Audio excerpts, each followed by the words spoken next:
আজকে শুরু করবো কি, আজকে আমরা পুরো মূলত হচ্ছে আমাদের মডার্ন লিটারেচারটা আমরা হচ্ছে একদম শেষের দিকে আসছি। আমরা আজকে মডার্ন পোস্ট মডার্ন এখান থেকে দেখবো, এবং এখান থেকে দেখা যাচ্ছে কি রিসেন্ট বিসিএস গুলোতে প্রশ্ন আসে মোটামুটি। তো যদিও অবশ্য 5 নাম্বার, এখান থেকে হাইয়েস্ট হচ্ছে 1 নাম্বার হয়তো আসবে তোমাদের। হ্যাঁ, তো মডার্ন পিরিয়ড আমাদের এটা হচ্ছে 1901 থেকে 1939 পর্যন্ত। এই টাইম লাইনটা হচ্ছে আমাদের মডার্ন পিরিয়ডের টাইম লাইন, 1901 থেকে 1939 পর্যন্ত।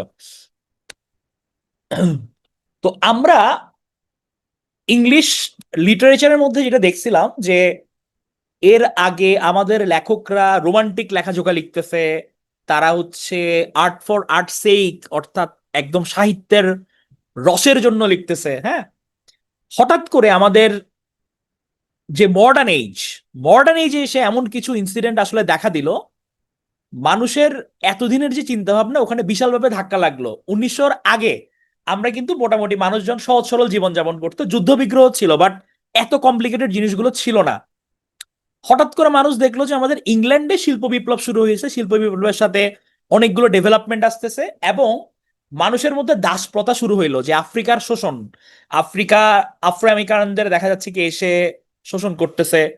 আমরা দেখলাম হচ্ছে আমাদের কি হইলো 1900, মানে মডার্ন পিরিয়ডে যদি আমি একটা এই টাইমলাইনের মধ্যে যদি একটা ইম্পর্টেন্ট ইভেন্টের কথা বলতে বলি, কি বলবেন? টাইমলাইন দেখি বলেন তো, কেউ গেস করতে পারেন কিনা? মডার্ন এইজে 1901 থেকে 1939-এর মধ্যে একটা গুরুত্বপূর্ণ ঘটনা ঘটছে। Very good Titli, world war. 1914 সালে হচ্ছে বিশ্বযুদ্ধ বাজলো প্রথম। তাহলে মানুষ কিন্তু চিন্তা করে নাই যে সময়টা এত ক্রুশাল হয়ে যাবে। হ্যাঁ, চারিদিকে এত বিধ্বস্ততা, এত ধ্বংস দেখে মানুষের মেন্টালিটির মধ্যে অনেকগুলো চেঞ্জ আসলো, সবার মধ্যে টেনশন। তারপর হচ্ছে এই যে গরিব মানুষদের যে লেখাজোখা, মানুষ চিন্তা করলো কি যে না, আমি তো শুধুমাত্র যে রোমান্টিসিজম করব সাহিত্যের মধ্যে, এটা করলে তো হবে না। আমাকে শুধু বড় লোকদের লিখলে হবে না, আমার যে সমাজের খেটে খাওয়া মানুষ যে বঞ্চিত হচ্ছে তাকে নিয়ে লিখতে হবে। মানুষের প্রতি যে অবিচার অনাচার হচ্ছে সেটা নিয়ে লিখতে হবে। যে মানুষটা বোমা দ্বারা বিধ্বস্ত হয়ে গেছে, যার পুরো জীবন শেষ, যে মানুষটা মৃত, তাকে নিয়ে লিখতে হবে। এরকম আমরা লেখার মধ্যে দেখতে পেলাম এই ধরনের একটা চেঞ্জ। এবং প্রযুক্তিগত উন্নত হলো, রেডিও সিনেমা টেলিভিশন এগুলো আসলো, এই এই কনসেপ্ট গুলো চলে আসলো লেখার মধ্যে। এবং মানুষ অনেকটাই হচ্ছে গিয়ে জীবনের জয়গান গাওয়া শুরু করলো লেখার মাধ্যমে। হ্যাঁ, আমাদের এখানে সাহিত্য ছিল, বাংলাতে পড়বেন আমাদের এই দিকেও হচ্ছে সেই ঢেউটা লাগছে। আমরা বাংলা সাহিত্য যখন পড়বেন দেখবেন যে এই টাইমলাইনের মধ্যে আমরা পঞ্চকবির কথা পড়বো, পঞ্চকবির লেখার মধ্যে এই ধরনের লেখাগুলো আসে। তাহলে আমাদের ক্যারেক্টার্স অফ দ্য মডার্ন এজের মধ্যে যেটা হয়েছে, আমি যে ইনসিডেন্ট গুলো বললাম এইগুলা, এই সাইকোলজিক্যাল ইম্প্যাক্ট গুলো হচ্ছে আসলো। হ্যাঁ, তো প্রথমে শুরুতে প্রশ্ন, যাদের সায়েন্স ফিকশন পড়ার অভ্যাস আছে কিনা কারো? সায়েন্স ফিকশন ছোটবেলায় কেউ পড়ছে কিনা? কল্পকাহিনী, বৈজ্ঞানিক কল্পকাহিনী ফারিহা পড়ছে, মতিউর পড়ছে। তো father of the science fiction হচ্ছে এক ভদ্রলোককে বলা হয়, যে হচ্ছে আমাদের এই টাইমলাইনের মধ্যে হচ্ছে লিখছে, যে যার হাত ধরে মূলত হচ্ছে বৈজ্ঞানিক কল্পকাহিনীর যাত্রা শুরু। উনি হচ্ছেন কি আমাদের জুল ভার্ন। হ্যাঁ, ওনাকে বলা হয় father of the science fiction, Jules Verne. ওনার হাত ধরে হচ্ছে বৈজ্ঞানিক কল্পকাহিনী লেখার শুরু হলো, যে মানুষ যে যে প্রযুক্তিগত যে উৎকর্ষ বললাম প্রযুক্তির সাথে, হ্যাঁ, ওনার মাধ্যমে হচ্ছে উনি চিন্তা করতে থাকলেন যে আমাদের বৈজ্ঞানিক আবিষ্কারগুলো কিরকম হতে পারে। বিভিন্ন কল্পনার মাধ্যমে হচ্ছে উনি লেখা শুরু করলেন। হ্যাঁ, তো এখানে হচ্ছে উনার বেশ কিছু বিখ্যাত রাইটিং ছিল, এখানে আমরা তিনটার নাম মনে রাখবো। প্রথমে হচ্ছে journey to the centre of the আর্থ, এটা হচ্ছে তার একটা নভেল, যেখানের মধ্যে দেখানো হয় যে এটা একদল অভিযাত্রী যারা পৃথিবী পৃষ্ঠের নিচে যাত্রা করে, এবং সেখানে গিয়ে তারা মোটামুটি দেখা যায় কি প্রাগৈতিহাসিক বিভিন্ন প্রাণী, মহাসাগর এগুলোর সম্মুখীন হয়। তাহলে এখানে নামটা আমরা মনে রাখবো, journey to the centre of the আর্থ। এটা লিখছেন কে? জুল ভার্ন লিখছেন। তারপর আসে হচ্ছে কি যে 20,000 লিগস আন্ডার দ্য সি। হ্যাঁ, এগুলো সিনেমাও আছে সবগুলোর। 20,000 লিগস আন্ডার দ্য সি। তো এখানের মধ্যে এটার কাহিনীটা হচ্ছে ক্যাপ্টেন নিমো এবং তার সাবমেরিন নটিলাসকে নিয়ে, যারা হচ্ছে সমুদ্রের গভীরতা বোঝার চেষ্টা করে। এবং বলা হয় আমরা আধুনিক যে সাবমেরিন প্রযুক্তি দেখতেছি ওইটার ভবিষ্যৎবাণী, ওইটাকে উনি তখন দেখতে পাইছিল জুল ভার্ন। আমরা এই কাহিনীর সঙ্গে সাবমেরিনের অনেকটা মিল দেখতে পাই। হ্যাঁ, তাহলে 20,000 লিগস আন্ডার দ্য সি এটাও নভেল। এগুলো সব সায়েন্স ফিকশন। হ্যাঁ, তারপর হচ্ছে একজন অলরেডি বলছে যে around the world in 80 days. হ্যাঁ, এইটা হচ্ছে গিয়ে মজার যে সে চ্যালেঞ্জ নেই যে পুরো বিশ্বকে সে 80 দিনে হচ্ছে ভ্রমণ করবে। মিস্টার ফক, ফিলিয়াস ফক, পরে দেখা যায় কি হচ্ছে টাইমল্যান্ডের এদিক ওদিক কারণে হচ্ছে আলটিমেটলি 81 ডেজে হচ্ছে উনি পড়ে। এগুলো খুবই মজার লেখাগুলা। তাহলে হচ্ছে আমরা তিনটা নাম এখানে মনে রাখবো, একটা হচ্ছে around the world in 80 days, 20,000 leagues under the sea, আর হচ্ছে journey to the centre of the earth. এই তিনটা হচ্ছে জুল ভার্নের। জুল ভার্নকে father of the science fiction. Jules ভার্নের পর আমরা দেখব হচ্ছে একজন নরওয়েজিয়ান নাট্যকারকে। ধারণা করা হয় শেক্সপিয়ারের পর পুরো বিশ্বব্যাপী যদি কারো নাটক সবচেয়ে বেশি মঞ্চস্থ করা হয় তাহলে সেটা ওই ভদ্রলোকের। ওনার নাম হচ্ছে হেনরিক ইপসেন, যাকে বলা হয় father of the modern drama. Father of the modern drama Henrik ইপসেনকে বলা হয়। এবং হেনরিক ইপসেনের একটা বিখ্যাত নাটক আছে, এটা হচ্ছে এ ডলস হাউস। এবং এই ডল হাউসের মধ্যে এটা মূলত বিয়ে নিয়ে নারী পুরুষের মধ্যে যে গ্যাঞ্জাম বা তাদের যে ভূমিকা, এটার সমালোচনা করা হয়েছে এখানে। তো এটার কেন্দ্রীয় চরিত্র হচ্ছে নোরা। হ্যাঁ, এটা কিন্তু নোরা নোরা ফাতেহি না, এখানে নোরা ফাতেহি ছবি দিচ্ছে যাতে ক্যারেক্টারটা মনে থাকে। তাহলে অ্যাডলস হাউস, এটা কেন্দ্রীয় চরিত্রকে নোরা, নোরার স্বামীর নাম হচ্ছে টোরভাল্ড হেলমার। হ্যাঁ, তো এখানের মধ্যে হচ্ছে গিয়ে নারীর ভূমিকা নিয়ে বেশ বিতর্কের জন্ম দিয়েছিল এটার পর। তো এটা মূলত হচ্ছে গিয়ে যে ট্রু ফ্রিডম যে নারীদের, ওখানের জিনিসটাকে হচ্ছে রিয়েলাইজ করে লেখা হয়েছে। এটা হচ্ছে হেনরিক ইপসনের বিখ্যাত নাটক এ ডলস হাউস। তাহলে আমরা এখান থেকে হচ্ছে এটাই মনে রাখবো যে father of the modern drama ছিল আমাদের হেনরিক ইপসেন, আর আমাদের হচ্ছে এ ডলস হাউস, এটা হচ্ছে তার একটা বিখ্যাত নাটক যেটার সেন্ট্রাল ক্যারেক্টার হচ্ছে Nora, not the Nora Fatehi. এবার হচ্ছে আমরা আরেকজনকে দেখবো যে গ্রেটেস্ট ড্রামাটিস্ট ছিল এই এজের, গ্রেটেস্ট মডার্ন ড্রামাটিস্ট ওনাকে বলা হয়। তো এই ভদ্রলোক হচ্ছে মোটামুটি চাচাচোলা টাইপের মানুষ, খুব কঠোর সাহিত্যিক ছিল। বিশেষ করে হচ্ছে উনি সবাইকে ধুইছে কম বেশি, সব প্রফেশনকে, ডাক্তারদের একটু বেশি ধুইছে উনি। হ্যাঁ, উনি হচ্ছে জর্জ বার্নার্ড শ। মানে চেহারাটা দেখেন, দেখলেই বোঝা যাচ্ছে যে কি পরিমাণ মানে বিরক্ত নিয়ে উনি তাকায় আছে। হ্যাঁ, এটা হচ্ছে the greatest modern dramatist G B Shaw, George Bernard Shaw. তো উনার হচ্ছে কিছু ইম্পর্টেন্ট রচনা আছে। তো ইম্পর্টেন্ট রচনার মধ্যে হচ্ছে আমরা মনে রাখবো the doctor's dilemma, Caesar and Cleopatra, arms and the man, man and superman, আর হচ্ছে ক্যান্ডিডা। এইটা মনে রাখতে পারি হচ্ছে এই ছন্দ দিয়ে যে ডক্টর যখন মানুষের ক্যান্সারের চিকিৎসা করছিল, সিজার তখন আর্মস নিয়ে সুপারম্যানের সাথে দেখা করতে গেল। তাহলে the doctor's dilemma, Caesar and Cleopatra, arms and the man, man and superman, আর হচ্ছে ক্যান্ডিডা। হ্যাঁ, উনি লিখছেন বাট ড্রামার জন্য ফেমাস। অনেকে তো অনেক কিছু লেখেন, হ্যাঁ, যেমন আমাদের শেক্সপিয়ার কবিতাও লিখছে, বাট উনি ফেমাস ফর দ্য প্লে। তাহলে সবার সবকিছু তো হিট খায় না। হ্যাঁ, তো উনি হচ্ছে গিয়ে ড্রামার জন্য খুব হিট খাইছিল। The doctor's dilemma, Caesar and Cleopatra, arms and the man, man and superman, আর হচ্ছে ক্যান্ডিডা। আচ্ছা, আপনাদের কাছে প্রশ্ন, অ্যান্টোনিয়ান ক্লিওপেট্রা নিয়ে হচ্ছে আমরা একটা কাহিনী পড়াইছিলাম, ওইটার নাম কি ছিল? ওই লিটারেরি পিসটার যেটার মেইন ক্যারেক্টার ছিল হচ্ছে Antony Cleopatra. Very good, all for love. Good, তাহলে অল ফর লাভ কে লিখছে? অল ফর লাভ কার রচনা ছিল? সে ড্রাইডেনের রচনা ছিল, ড্রাইডেন। তাহলে সে ড্রাই করে ফেলছে সমালোচনা করতে করতে। Father of the modern criticism ছিল। হ্যাঁ, তাহলে হচ্ছে তার ডক্টরস ডিলেমা, এটা তার খুবই ফেমাস। হ্যাঁ, এখন ডক্টর ডিলেমার হচ্ছে কাহিনীটা খুবই মজার। এটা একটা স্যাটারিক্যাল প্লে।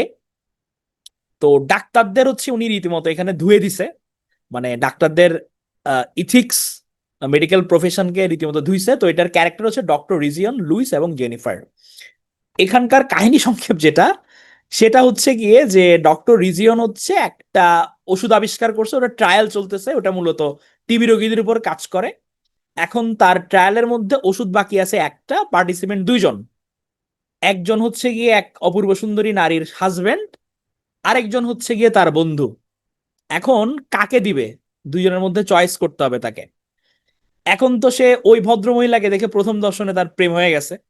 সে চিন্তা করতেছে হচ্ছে যে তার হাজবেন্ডকে যদি সে না দেয় ড্রাগটা, তাহলে সেক্ষেত্রে যদি সে মরে যায় হাজবেন্ড, তাহলে সে তাকে বিয়ে করতে পারবে। হ্যাঁ, এরকম একটা ধান্দা ডক্টর রিজন করতেছিল। এবং আবার তার বন্ধুকে যদি দেয় তাহলে বন্ধুত্বের দাম রক্ষা হবে। তাহলে এটা চিন্তা ভাবনা করে হচ্ছে সে আলটিমেটলি তার বন্ধুকেই দিছে। তো যাই হোক, পরবর্তীতে যে তার মনের মধ্যে এই খেয়ালটা আসছিল যে এই সুন্দরী মহিলার হাজবেন্ডকে যে সে দেয় নাই, এই কথা চিন্তা করে তাকে বিয়ে করার আশায়, এইটা পরে ধরা খেয়ে যায়। সো এইটা নিয়ে কাহিনী হচ্ছে দ্য ডক্টরস ডিলেমা, মানে ডক্টর যে একটা কনফিউশন ছিল, ওনার মধ্যে একটা ডিলেমা ছিল, এটা নিয়ে হচ্ছে ডক্টরস ডিলেমা। এবং এখানের মধ্যে হচ্ছে উনি মোটামুটি বলছে কি যে ডাক্তাররা খুবই গরিব, এবং তারা যে পেশেন্টের ট্রিটমেন্ট করে এখানে হচ্ছে তাদের আর্থিক একটা লেনদেনের ব্যাপার থাকে, তাদের একটা পিকুনিয়ারি ইন্টারেস্ট থাকে, হ্যাঁ, অর্থ নিয়ে।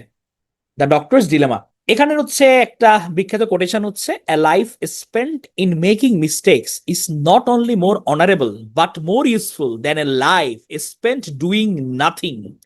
খুবই ইম্পর্টেন্ট একটা লাইন। আমরা হতাশ হয়ে যাই না, আমরা বলতেছি না যে ভাই আমি তো এত পড়তেছি, আমি এক্সাম দিচ্ছি বাট আমার আউটকাম আসতেছে না ভাই, তাহলে হচ্ছে আমার যে আউটকাম আসতেছে না এটার থেকে আমার মন খারাপ হচ্ছে। এখন মন খারাপই থেকে আমি কি করতে পারি? মন খারাপে ভালো করার জন্য আইদার আমি আমার যে ভুলগুলো হচ্ছে এগুলো নিয়ে কাজ করে পরবর্তী পরীক্ষায় চেষ্টা করতে পারি, আমি এক পরীক্ষায় যদি 30 পাই, পরবর্তীতে যাতে আমি 31 পাই, এটা আমি ট্রাই করতে পারি, আমি লেভেল বাই লেভেল হচ্ছে আমি বাড়াবো। আরেকটা যেটা করতে পারি, আমি পরীক্ষায় দিলাম না, পরীক্ষায়ও নাই, নাম্বারও নাই, মন খারাপও নাই, কিন্তু পুরো বিশ্বের মধ্যে এইটা আমাদের জীবনের এটা শিক্ষা যে আমার a life is spent in making mistakes is not only more honorable but more useful than a life spent doing nothing. আমি এক জীবনে কিছু নাই করতে পারি, কিন্তু এটা গর্বের কিছু না। আমি প্রয়োজন আমি করছি, আমার ভুল হচ্ছে, but at least I have tried. আমি যে বলি আপনাদের সবসময় যে আমি পরীক্ষার মধ্যে, আমার একটা পরীক্ষা সামনে, আমি আমার অনেস্ট চেষ্টা করছি, আমার হয়তো রিজিকে নাই, বাট নিজের কাছে আমি ক্লিয়ার, এটা খুবই গুরুত্বপূর্ণ লাইফের সব এক্সপেক্টেই। আমি কোনো কিছু করি নাই, তার চেয়ে আমি কিছু করছি, আমার ভুল হইছে, বাট ইটস বেটার।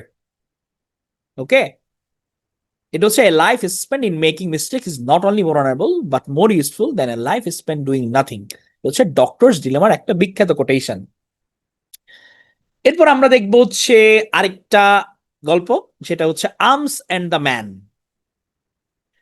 এখানের মধ্যে এবার সে ধুইছে হচ্ছে সৈনিকদের, হ্যাঁ, মানে উনি মোটামুটি সব প্রফেশনকে মনে হয় ধুইছে। আইদার তার গার্লফ্রেন্ড হয়তো ডাক্তার ছিল, গার্লফ্রেন্ডের লগে তার বিয়ে হয় নাই, সে ছেঁকা দিছে গার্লফ্রেন্ড, ওই গার্লফ্রেন্ড মনে হয় কোনো হয়তো সার্জন টার্জন কাউকে বিয়ে করছে, আর্মির কাউকে, হ্যাঁ, এই কারণে সে সমানে ধুইছে এই প্রফেশন গুলাকে। তো আর্মস এন্ড দ্য ম্যান, এখানের কাহিনী হচ্ছে গিয়ে এক যুদ্ধ নিয়ে কাহিনী, যুদ্ধপ্রেম বাস্তবতা। তো এখানে যেটা কাহিনী যে সার্বিয়া আর বুলগেরিয়ার মধ্যে তখন যুদ্ধ চলতেছে। তো এখানে ওই যুদ্ধের মধ্যে হচ্ছে মেজর সার্জিয়াস, সে যুদ্ধে লিপ্ত, সে আর্মির মেজর, তার গার্লফ্রেন্ড হচ্ছে রায়না পেটকফ। তারা, তাদের মোটামুটি বিয়ের কথাবার্তা চলতেছে, ইনে ওপেন রিলেশনশিপ তারা। তো এরকম এক যুদ্ধের রাতে হচ্ছে সে রায়না পেটকফ সে বারান্দায় দাঁড়িয়ে হচ্ছে ন্যাচারাল বিউটি উপভোগ করতেছে, এবং সার্জিয়াসকে হচ্ছে সে আইডিয়াল মানুষ হিসেবে চিন্তা করে যে না, সে হচ্ছে একদম আদর্শ মানুষ, সে দেশের জন্য লড়াই করতেছে, সে সুপুরুষ। এখন যুদ্ধকালীন ওই টাইমে এক ক্যাপ্টেন বার্নসলি, সে হচ্ছে গিয়ে আচম্বিত তাদের বাড়িতে আশ্রয় নেয়, রায়না পেটকফদের বাড়িতে। এখন হচ্ছে গিয়ে রায়না তো সুন্দরী, এখন রায়নাকে দেখে কিন্তু তার মনে ধরে যায়। এখন হচ্ছে সে পরবর্তীতে কথার মাধ্যমে জানতে পারে যে রায়নার সঙ্গে হচ্ছে গিয়ে সার্জিয়াসের রিলেশন আছে।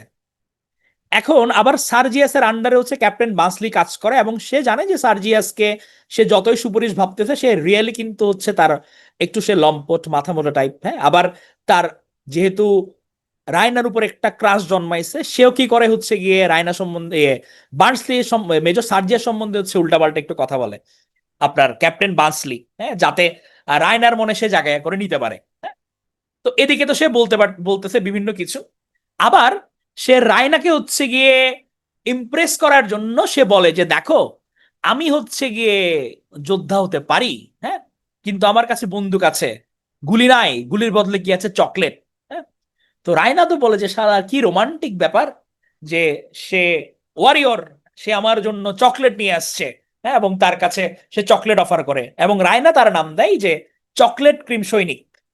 পরবর্তীতে যেটা হয় যে আসলে মেজর সার্জিয়াসের কপাল পুড়ে বার্নসলির সঙ্গে হচ্ছে রায়নার বিয়ে হয়ে যায়, দুজন ভিলেন হয়। তাহলে এটা নিয়ে কাহিনী হচ্ছে আর্মস এন্ড দ্য ম্যান।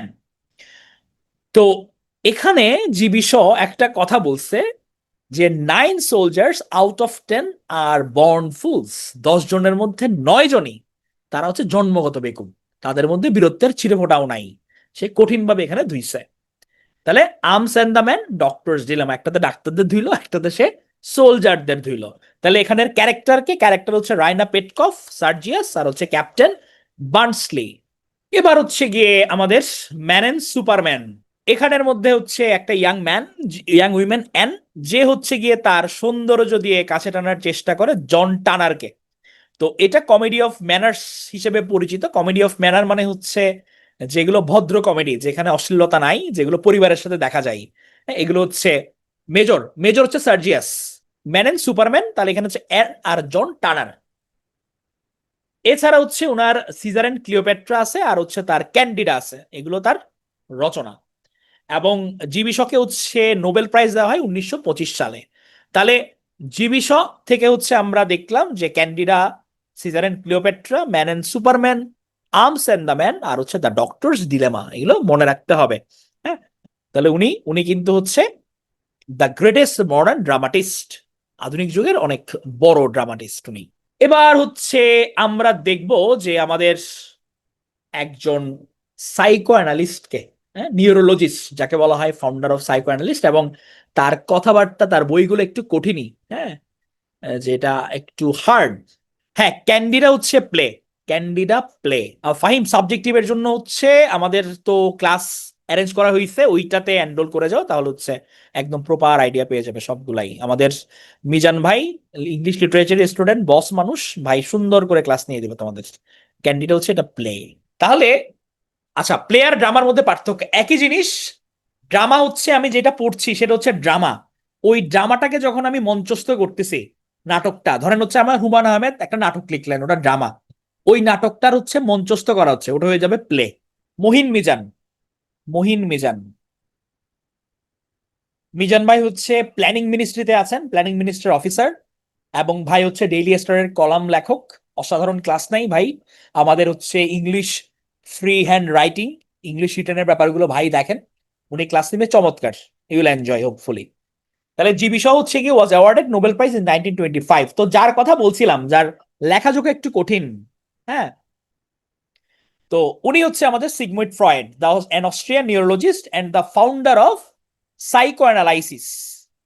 তো উনি হচ্ছে মানুষের যে মন, আমাদের মন তো হচ্ছে খুবই মানে একটা রহস্যের একটা জায়গা। তো মানুষের মন নিয়ে হচ্ছে উনি অনেক লেখাজোখা করছেন। তো ওনার কিছু বিখ্যাত বই আছে, বইগুলো হচ্ছে কি দ্য ইন্টারপ্রিটেশন অফ ড্রিম, এটা সবচেয়ে বিখ্যাত। ইন্টারপ্রিটেশন অফ ড্রিম, স্বপ্ন নিয়ে, অফ ড্রিমস, এভরিডে লাইফ, আর হচ্ছে স্টাডিজ অন হিস্টেরিয়া। এগুলো হচ্ছে সিগমুন্ড ফ্রয়েডের বই। তাহলে the interpretation of dream, everyday life, studies on hysteria, তাহলে উনি হচ্ছে father of the psycho analysis. এবং ওনার হচ্ছে কিছু কোটেশন আছে, সেটা হচ্ছে কি the interpretation of dreams is the royal road to a knowledge of the unconscious activities of the mind. তাহলে আমরা যে স্বপ্ন দেখি, স্বপ্নের মধ্যে আসলে আমরা যে পুরো দিন বিভিন্ন ধরনের চিন্তা ভাবনা করি, ওগুলোই কিন্তু স্বপ্নের মধ্যে এসে হচ্ছে বাসা বাঁধে। আমরা ওগুলোই কিন্তু দেখি পুরো দিনভর, যে আমাদের চিন্তা, সাবকনশিয়াস মাইন্ডে আমরা যে চিন্তা ভাবনা করি, আমাদের যে আনকনশিয়াস অ্যাক্টিভিটি, এগুলো হচ্ছে গিয়ে মাথার মধ্যে বাসা বাঁধে, দ্য ইন্টারপ্রিটেশন অফ ড্রিম। এছাড়া the unexpressed emotions will never die, they are buried alive and will come forth later in uglier ways. এবং ওনার একটা বিখ্যাত কোটেশন হচ্ছে আমাদের যে অবদমিত ইচ্ছা, আমাদের যে ইমোশন, যেটা হয়তো আমাদের মনের ভিতরে চাপা পড়ে আছে, আমরা হয়তো এক্সপ্রেস করি নাই, বাট এইটা হচ্ছে গিয়ে দেখা যায় কি মানে এটা অপ্রকাশিত থাকে না, সুযোগ পেলে এটা আরো বিশ্রীভাবে সামনে চলে আসে। Unexpressed emotions will never die, they are buried alive and will come forth later in uglier ways. তাহলে ওনার কথাবার্তাগুলো একটু উপরের, হ্যাঁ। তো এই দুইটা কোটেশন আমি চাইলে মনে রাখতে পারি, তবে হচ্ছে তার বইয়ের নামগুলো important. Interpretation of dream is very important. ছাড়া everyday life, life studies on hysteria, ওনাকে গুরু অনেকেই মানতেন। মিম, তোমরা নিজেরা পড়ে নেবা, বুঝছো? এইটা হচ্ছে গিয়ে ধরো আমরা যেগুলো পাচ্ছি ভালো টিচার এদের করছি, কারণ আমরা পিটুয়ে তো কোয়ালিটির ব্যাপারে হচ্ছে আমরা কম্প্রোমাইজ করি না। সো তোমাদের যেটা আমরা দিতে পারবো না সেইটা আসলে হচ্ছে আহ, আমরা ওভাবে অফারও করছি না আর কি। হ্যাঁ, এটা হচ্ছে ব্যাপার। তবে তোমাদের হচ্ছে এটা মাথায় রাখবা যে এখানে কিন্তু মেইন খেলাটা হবে রিটেনে। রিটেনে মেইন খেলাটা হবে, রিটেন বলছি, জেনারেল গুলোতে, এগুলোতে মেইন খেলা হবে। কারণ সাবজেক্টিভের ক্ষেত্রে হচ্ছে আগে কখনো আমাদের এমসিকিউ আসে নাই। সো এমসিকিউ কেমন হবে এটা কেউ জানে না।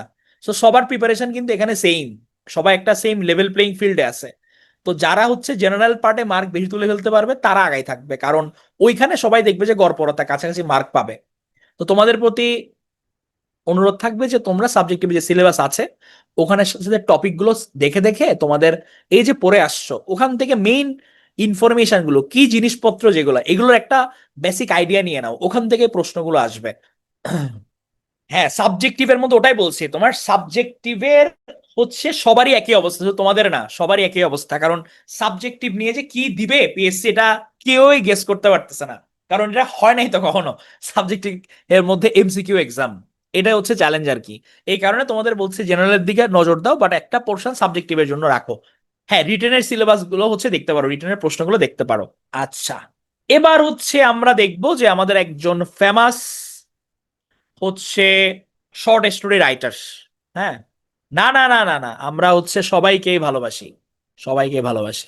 তো উনির নাম হচ্ছে O Henry, famous American short story writer O Henry. উনার আসল নাম হচ্ছে উইলিয়াম সিডনি পর্টার। হ্যাঁ, এই নামে হচ্ছে খ্যাত, বাট হচ্ছে উনি ফেমাস হচ্ছে গিয়ে হয়েছিলেন এই নামে, ও হেনরি নামে। উনি আমেরিকান শর্ট স্টোরি রাইটার, ছোট গল্প লিখে বিখ্যাত। তো উনার হচ্ছে একটা বইয়ের নামই আমরা মনে রাখবো, পড়া কমাই দিলাম, তার নাম হচ্ছে গিফট অফ দ্য মেজাই। এবং এটা হচ্ছে একটা গরিব কাপলের গল্প, জিম এবং ডেলা। তো তারা একে অপরকে খুবই ভালোবাসতো, এখানে আবার অনেস্টি আছে একে অপরের প্রতি। তো ওদের দুইজনের দুইটা মূল্যবান জিনিস ছিল। জিমের কাছে মোস্ট ভ্যালুয়েবল ছিল তার ওয়াচ, তার ঘড়ি।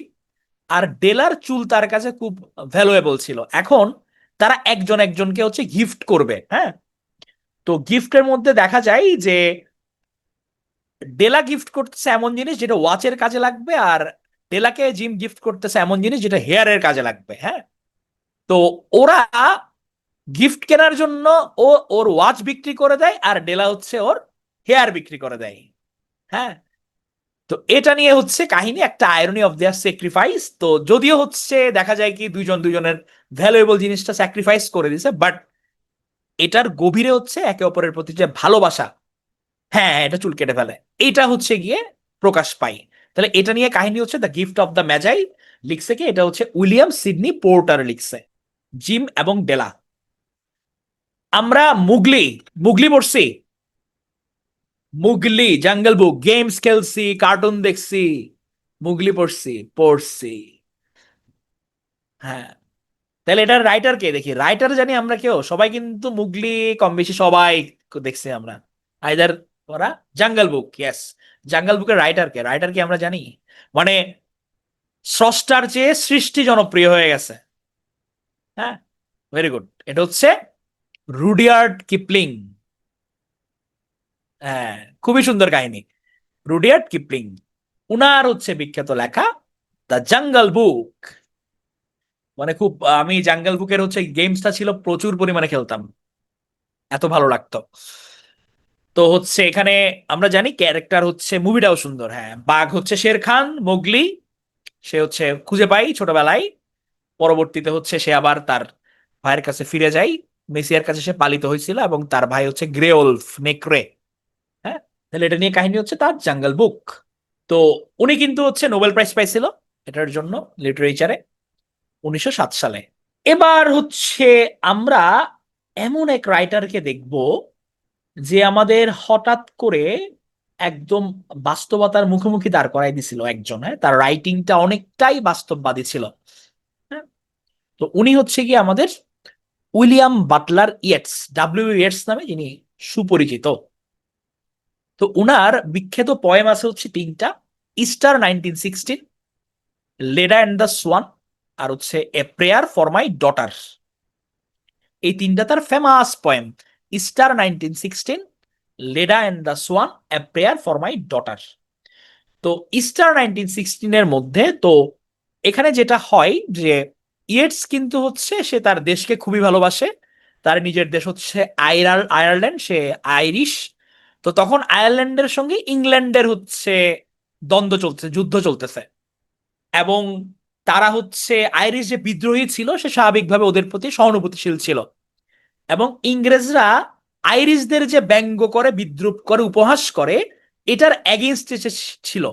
এবং তার লেখার মধ্যে হচ্ছে এই জিনিসগুলো অনেকখানি উঠে আসে। এবং এসবের বিরুদ্ধে লড়ে যে আইরিশ বিদ্রোহীরা সংগ্রামে জয়ী হয়েছে তাদেরকে হচ্ছে সে অভিবাদন জানাই। হ্যাঁ? তো এটা নিয়ে কাহিনী হচ্ছে ইস্টার 1916। এবং এখানের একটা খুব বিখ্যাত লাইন আছে, এ টেরিবল বিউটি ইজ বর্ন। যখন যে কোনো ধ্বংস থেকে, ধ্বংসযজ্ঞ থেকে সুন্দর একটা জিনিসের জন্ম হয়, ওইটা বুঝাতে হচ্ছে a terrible beauty is born বোঝা যায়। এবং এই লাইনটা আমাদের যে জুলাই রেভলিউশন, এখানে কিন্তু ব্যাপকভাবে ব্যবহৃত হয়েছিল বিভিন্ন ইংলিশ লিটারেচার, ডেইলি নিউজে এগুলো ব্যবহৃত হয়েছিল। কারণ চারিদিকে গ্যাঞ্জাম, বিদ্রোহ। ধরেন আপনি 1971-এর কথা চিন্তা করেন, বা আমরা চিন্তা করি হচ্ছে একটা বাচ্চার জন্ম হওয়ার কাহিনী চিন্তা করেন। একটা বাচ্চা জন্ম নিচ্ছে, মায়ের প্রচন্ড কষ্ট, ডেলিভারি পেইন, রক্ত। বাট যখনই বাচ্চাটা ভূমিষ্ঠ হয় সবার মুখে হাসি। তাহলে এই যে এর আগের যে টেরিবল, এত যন্ত্রণা, এত রক্ত, এগুলো কিন্তু সবাই ভুলে যায়। তাহলে এরকম একটা দেশের যখন জন্ম হয়, বিপ্লবের পর যখন ভালো কিছু উঠে আসে, তখন মানুষ ওই যন্ত্রণাগুলো ভুলে যায়। আমরা যেরকম 71-এ দেখেছিলাম তেমনি এই কারণে হচ্ছে ইস্টার 1916-এর এই লাইনটা খুবই famous, A terrible beauty is born.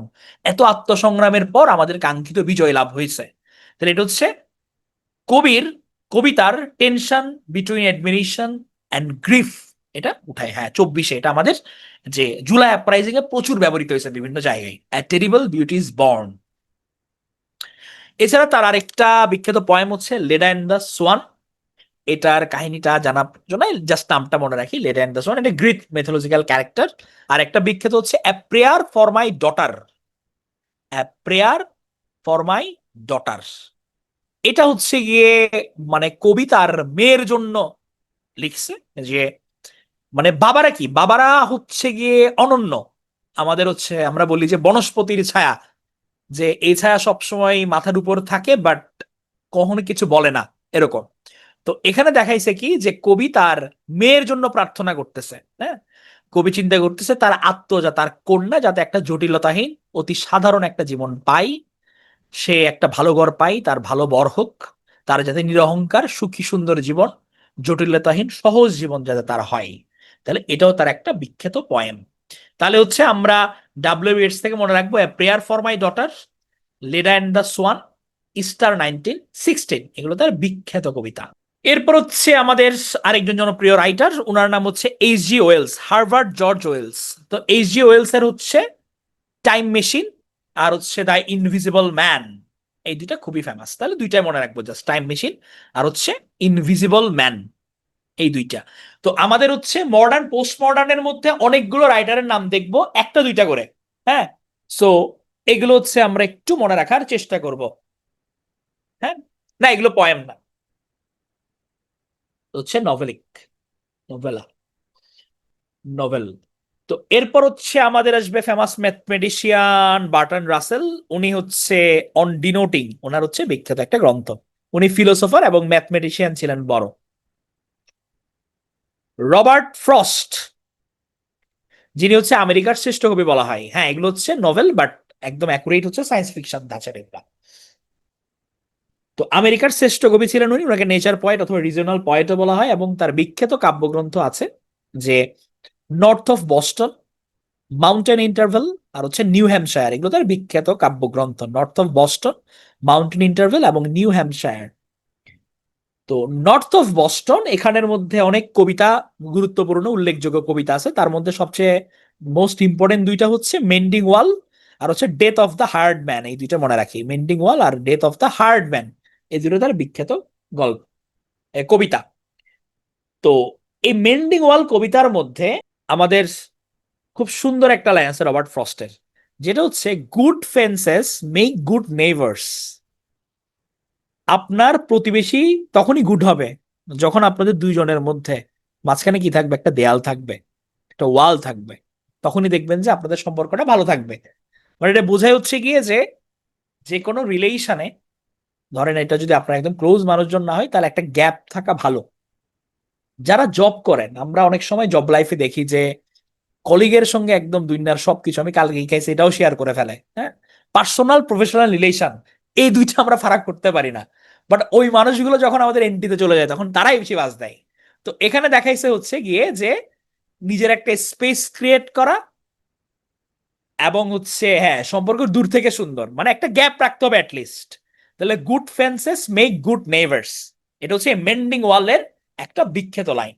Literature থেকে শুধুমাত্র যে পরীক্ষায় প্রশ্ন আসাটা না, আমাদের কিন্তু অনেক জীবনবোধও কিন্তু আমাদের সাহিত্য শিক্ষা দেয়।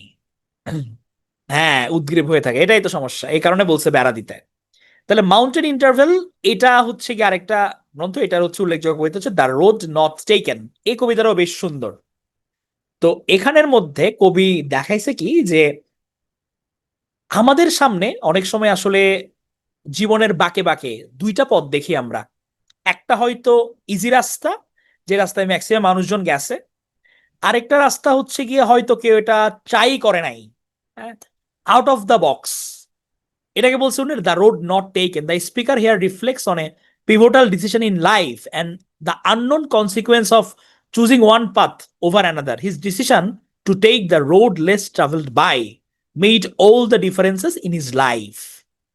তাহলে উনি বলছে কি যে যে পথটা মানুষজন কম নিছে, স্রোতের বিপরীতের যে পথটা, এটা অনেক সময় হচ্ছে জীবনের অনেক বড় পরিবর্তন করে দেয়। যেমন হচ্ছে আপনি এখানে যারা পিটুয়েতে ভর্তি হয়েছেন, আমাদের পিটুয়ের কমন একটা কথা বাজারে প্রচলিত যে হ্যাঁ পিটুয়ে বেশি চার্জ করে, কেন কমাই না চার্জ।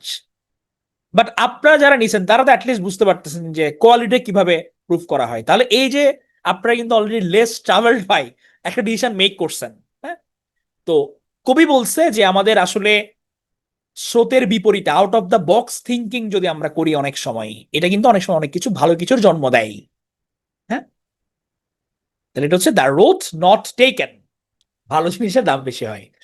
এবং ওনার বিখ্যাত যেটা ক্রিয়েশন, যেটা আমরা আরেকটা, যেটা আমরা journey by train, journey by boat, সব জায়গায় একটা কোটেশন আমরা ব্যবহার করছি, সেটা হচ্ছে গিয়ে আমাদের নিউ হ্যাম্পশায়ার গ্রন্থের stopping by woods on a snow evening. এটা সবচেয়ে বিখ্যাত কবিতা এখানকার। এটা কার লেখা? এটা হচ্ছে আমরা যাকে নিয়ে পড়ছি, যে ভদ্রলোককে নিয়ে, রবার্ট ফ্রস্ট, এগুলো সব তার লেখা। তাহলে stopping by woods on a snowy evening, এটা সবচেয়ে বিখ্যাত কবিতা নিউ হ্যাম্পশায়ার গ্রন্থের। এবং এই কবিতাটার লাইন যেটা আমরা সবাই জানি, আপনারা বললেই হচ্ছে গিয়ে বুঝতে পারবেন, এই যে woods are lovely dark and deep but I have promises to keep and miles to go before I sleep and miles to go before I sleep. এটা হচ্ছে তার stopping by woods on snow evening এর একটা বিখ্যাত কবিতা, যেটা আমরা সবাই ব্যবহার করি। মোস্ট কোটেড পয়েম মনে হয় এটা, মানে সবচেয়ে কোনো কবিতা থেকে সবচেয়ে বেশি লেখা হয়েছে এইটাই। The woods are lovely dark and deep but I have promises to keep miles to go before I sleep and miles to go before I sleep. কবিতার নাম হচ্ছে এইটা, stopping by woods on a snowy evening, এটা হচ্ছে কবিতার নাম। তাহলে Robert frost তার তিনটা কাব্যগ্রন্থের নাম মনে রাখতে বলছে, north of Boston, Mountain interval, new Hampshire. Good fences make neighbours, এটা তার বিখ্যাত কোটেশন মেন্ডিং ওয়ালের। দ্য রোড নট টেকেন একটা বিখ্যাত কবিতা। আর stopping by woods on a snow evening, এটার বিখ্যাত কবিতার লাইন হচ্ছে miles to go before I sleep and miles to go before I sleep. এবার আসবো আমরা একটা মজার, সে হচ্ছে সুন্দর সুন্দর গল্প লিখছে, মজার মজার, উইলিয়াম সমারসেট মম। হ্যাঁ, এটা মেঘাম বা মম এভাবে বলে, এটা হচ্ছে গিয়ে উইলিয়াম সমারসেট মম উচ্চারণ হবে। তো এই মমের বিখ্যাত কাহিনী হচ্ছে দা লাঞ্চন। এটার গল্পটা অনেকে হয়তো পড়ছেন, যে লেখক হচ্ছে এক ভদ্র মহিলার সঙ্গে ব্লাইন্ড ডেটে যায়। এখন ওই ভদ্র মহিলা হচ্ছে একটু হেলদি, এখন উনি বলে হচ্ছে গিয়ে যে আমি কিছু খাবো না, আমি কিছু খাবো না, আমি কিছু খাবো না। তো এখন কিছু খাবো না বলতে বলতে হচ্ছে I never eat more than one thing, এ মোটামুটি যে পরিমাণ খাবার অর্ডার করে তার পুরো মাসের বেতন ওখানে চলে যায়। তাহলে এটা নিয়ে মজার কাহিনী দা লাঞ্চন। এটা ছাড়া হচ্ছে উনার আরেকটা উইলিয়াম সমারসেট মমের হচ্ছে আরেকটা শর্ট স্টোরি আছে সুন্দর, এটা আমরা ছোটবেলায় পড়ছি। দেখি কেউ বলতে পারেন কিনা, যদি এটা আমি স্লাইডে রাখি নাই আমরা, দেখি কেউ বলতে পারেন কিনা। Any one, William Somerset Maugham. Very good. এটা হচ্ছে the ant and the grasshoppers, আমাদের যে শীতকালীন যে সঞ্চয়টা, এটার কাহিনী। এটা হচ্ছে ওনার একটা ফেমাস শর্ট স্টোরি। হ্যাঁ, এটা আমরা ছোটবেলায় পড়ছি সবাই। এম ফস্টার, উনি একজন বিখ্যাত ইংলিশ নভেলিস্ট, এবং উনার যে বিখ্যাত উপন্যাস সেটা হচ্ছে প্যাসেজ টু ইন্ডিয়া। এটা কিন্তু পরীক্ষায় আসছে, বিভিন্ন চাকরি পরীক্ষায়। প্যাসেজ টু ইন্ডিয়া এটাকে লিখছে, এটা হচ্ছে এম ফস্টার লিখছে। M Forster, passage to India. তো এখানকার কাহিনী হচ্ছে গিয়ে যে মিসেস মুর, এক ভদ্রমহিলা, তার ছেলে হচ্ছে রনি এবং অ্যাডেলা হচ্ছে তার ছেলের বউ। তাদের মধ্যে মানে বিয়ে হয় না এখনো, বিয়ে ঠিক হয়েছে। তো তারা হচ্ছে ইন্ডিয়া ঘুরতে আসছে, এখন ইন্ডিয়া ঘুরতে এসে বিভিন্ন জায়গায় স্পটে ঘুরতেছে। তো ডক্টর আজিজের সাথে দেখা হয় ইন্ডিয়াতে এসে, এবং ডক্টর আজিজ তাদেরকে মালাবার গুহায় নিয়ে যায়। এখন অ্যাডেলা আজিজের সঙ্গে বন্ধুত্ব করতে চায়, বাট অ্যাডেলার বন্ধুত্বে যখন আজিজ ছাড়া দেয় না, তখন অ্যাডেলা হচ্ছে গিয়ে উল্টা অভিযোগ আনে যে ডক্টর আজিজ তাকে ধর্ষণ করতে চাইছে। তো এটা শোনার পর হচ্ছে রনি খুবই রেগে গেছে যে আমার বউকে সে এরকম করতে চাইছে। তো এটা নিয়ে হচ্ছে মূলত কাহিনী। পরবর্তীতে হচ্ছে আরেকটা ক্যারেক্টার অধ্যাপক গোট বলে, সিরিল ফিল্ডিং এবং মুর নিজে ওরা বলে যে না, আমরা হচ্ছে আজিজের পাশে আছি, আজিজ তো এটা করে নাই। হ্যাঁ, তবে হচ্ছে মিসেস মুরকে রনি জোরপূর্বক ইংল্যান্ডে পাঠাই দেয়, অবশেষে আজিজকে ছেড়ে দেওয়া হয়। তো এটা নিয়ে কাহিনী হচ্ছে অ্যাপেসেস টু ইন্ডিয়া। এখানে মিসেস মুর, অ্যাডেলা, রনি, এই ক্যারেক্টার গুলো জাস্ট নামগুলো একটু মনে রাখবেন। আজিজ, এটা হচ্ছে ইএম ফস্টারের লেখা। আমরা গতদিন পড়ছিলাম না উলিসিস। উলিসিস হচ্ছে বলছিলাম একটা নভেল। এটাকে লিখছিল উলিসিস নভেলটা, এটা ছিল জেমস জয়েসের লেখা। Very good. তাহলে আমরা এখন জেমস জয়েসকে নিয়ে পড়বো, ম্যান টু রিমেম্বার, যিনি খুবই ফেমাস ছিলেন তার স্ট্রিম অফ কনসাসনেস রীতির জন্য, চেতনা প্রবাহ রীতির উপন্যাস, যেটা আমরা বাংলায় বলি স্ট্রিম অফ কনসাসনেস। তো এখানের মধ্যে যেটা একটু কঠিন এই ধরনের লেখাগুলা, hard to read and hard to rise, এটা হচ্ছে chaotic nature of the human thought. আমাদের মানুষের চিন্তা ভাবনার প্রসেস কিন্তু জটিল। আমরা এখন যদি একটা চিন্তা করি, 5 মিনিট পর দেখবো যে আরেক প্রান্তে চলে গেছে চিন্তার। তাহলে উনি মানুষের যে বিক্ষিপ্ত মনটা, এটাকে উনি লেখার মধ্যে নিয়ে আসছে। এই কারণে উনাকে এই লেখার স্টাইলটাকে বলা হচ্ছে স্ট্রিম অফ কনসাসনেস। হ্যাঁ, তো এখানে ওনারা মনে রাখবো হচ্ছে ওনার উলিসিসটা, আর হচ্ছে ডাবলিনার্স, এটা তার একটা বিখ্যাত গ্রন্থ। উলিসিস আর হচ্ছে ডাবলিনার্স। তাহলে কনফিউশন এটা আপনারা জানেন অলরেডি, উলিসিস হচ্ছে আলফ্রেড টেনিসনের পোয়েম, আর উলিসিস নভেল বললে এটা হচ্ছে জেমস জয়েসের নভেল। এবার আমরা দেখব একজন দুঃখবাদের কবিকে, যার লেখা বিশ্বযুদ্ধ দ্বারা ভালোই প্রভাবিত ছিল। হ্যাঁ, ওনার নাম হচ্ছে টিএস ইলিয়ট। উনি প্রথম হচ্ছে আমাদের সামনে একদম মানে রিয়েল যে সিনারিও, হতাশা, এইটাকে ফুটাই তোলেন। এবং যেটাতে উনি ফুটাই তুলছেন এটার নাম হচ্ছে the West land. The West land, এটা একটা হচ্ছে আধুনিক কবিতা, যেখানে বিশ্বযুদ্ধ পরবর্তী মানুষের যে হতাশা, সংকট, এইটাকে হচ্ছে গিয়ে ফুটাই তোলা হয়। আচ্ছা, এখানে একজন বলছেন ডাবলিনার্স কি? ডাবলিনার্স হচ্ছে মূলত এটা শর্ট স্টোরির কালেকশন, এটা শর্ট স্টোরির কালেকশন ডাবলিনার্সটা। হ্যাঁ, মানে এখানে 15টা শর্ট স্টোরি একসাথে দেওয়া, শর্ট স্টোরি কালেকশন। হ্যাঁ, ওয়েস্টল্যান্ডটা অনেক বড়। এটা হচ্ছে কবিতা। তো এখানের মধ্যে হচ্ছে মানুষের যে হতাশাটা, এই জিনিসটা হচ্ছে গিয়ে উঠায় আনে। মানে আমাদের প্রথম বিশ্বযুদ্ধের পর আসলে যেটা হয়েছিল, এমন একটা জেনারেশন গ্রো করছে যারা প্রচন্ড হতাশ। হতাশ বলতে হচ্ছে তারা আসলে মানে বিশ্বযুদ্ধটা কিন্তু অনেকের জন্য ট্রমার জন্ম দিছিল। মানে যারা যুদ্ধ করছে, অনেক সৈনিক কিন্তু নিজের ইচ্ছার বিরুদ্ধে করছে, এবং ওখানকার যে বিভীষিকাটা, এটা অনেকে নিতে পারে নাই। পরবর্তীতে হচ্ছে গিয়ে তাদের এটা মাথার মধ্যে এটা গেঁথে গেছে। তো এটা নিয়ে হচ্ছে ওয়েস্টল্যান্ড লেখা, এবং এটার ফেমাস লাইন হচ্ছে, April is the cruellest month, breeding lilacs out of the dead land. এলিয়টের এই লাইনটা হচ্ছে আধুনিকতার সংকট এবং সমাজের অবক্ষয়ের প্রতিনিধিত্ব করে, যেখানে বসন্তের পুনর্জন্ম শুধু আরো দুঃখ এবং শূন্যতা সৃষ্টি করে। তাহলে নতুন সময় আসলেও এটা আরো হতাশা নিয়ে আসতেছে, এটা উনি বুঝাতে চাইছে। রিফাত বললো হচ্ছে গাজার জন্য মানবতার কোনো কবি আছে কিনা। তাহলে রিফাতের এই প্রশ্নের যদি উত্তর পেতে হয় তাহলে হচ্ছে আমাদের শেষ পর্যন্ত থাকতে হবে, দেখি আছে কিনা সামনে। দ্য লস্ট জেনারেশন বলছে, ভেরি গুড মৌরিং। এবং এই পুরো জেনারেশনটাকে ওনারা লস্ট জেনারেশন বলে বলছে, যারা হচ্ছে হতাশ হয়ে গেছিল ওই সময়টা, একদম বিশাল একটা গ্রুপ মানুষজন এত ধ্বংসযজ্ঞ দেখে। তাহলে ওয়েস্টল্যান্ড হচ্ছে গিয়ে এটা ইজরা পাউন্ড আরেকজন কবি হচ্ছে ইলিয়টকে হেল্প করছিল এটার ফাইনাল ফর্মে হচ্ছে আনার জন্য। টিএস ইলিয়ট শুধু যে দুঃখের কথা লিখছে এটা না, সে মানুষ, অনেকে যে অব্যক্ত ভালোবাসা, এটা নিয়ে উনি লিখছে T S Eliot. The love song of James Alfred Prufrock, সে ছেলেদের কথা নিয়ে লিখছে, ছেলেদের কথা চিন্তা করে। উনি কি বলছে, এই যে এখানকার প্রুফক যে ক্যারেক্টার, সে তার নারীকে কখনো বলতে পারে না যে ভালোবাসি, ও কনফিউজড। ও চিন্তা করে হচ্ছে আমি যদি ভালোবাসার কথা বলি তাহলে কি সে আমাকে একসেপ্ট করবে নাকি করবে না। হ্যাঁ, যাকে আমি প্রস্তাব দিব সে নারী তো নির্বিকার, কিছু বলতে চাচ্ছে না, সে কনফিউজ। সে চিন্তা করে যে আমার বয়সটা একটু বেশি হয়ে যাচ্ছে, আমার মাথায় চুল কম, আমি তো টিংটিঙে, আমার ভুঁড়ি বেশি, আমি কনফিউজড, যদি আমাকে না বলে বসে। এবং কবিতা শেষ হলেও প্রুফক কখনো বলতে পারে না যে আমি তোমাকে ভালোবাসি।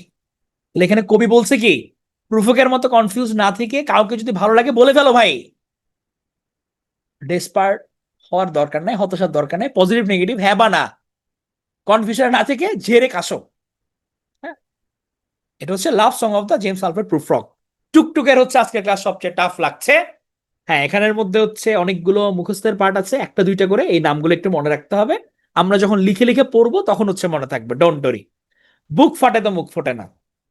এবং এখানে খুব সুন্দর লাইন আছে একটা, যে have known the evenings mornings afternoons, I have measured out of my life with coffee spoons. যে have known the evenings mornings afternoons, I have measured out my life with coffee spoon. যে ওদের সবাইকে ফেলেছি চিনে, সব সকাল বিকেল আর সন্ধ্যাকে চিনে ফেলেছি, জীবনকে কফির চামচে মেপেছি। আমি কি করছি, এখন লিখবে না তানভীর, তুমি এখন কেন লিখছো, আহা এখন না তো, যখন পিডিএফ দিব পড়ার সময় তুমি পিডিএফ দেখে দিয়ে লিখবা। তুমি যদি ক্লাস করে লিখতে চাও তাহলে তো হবে না।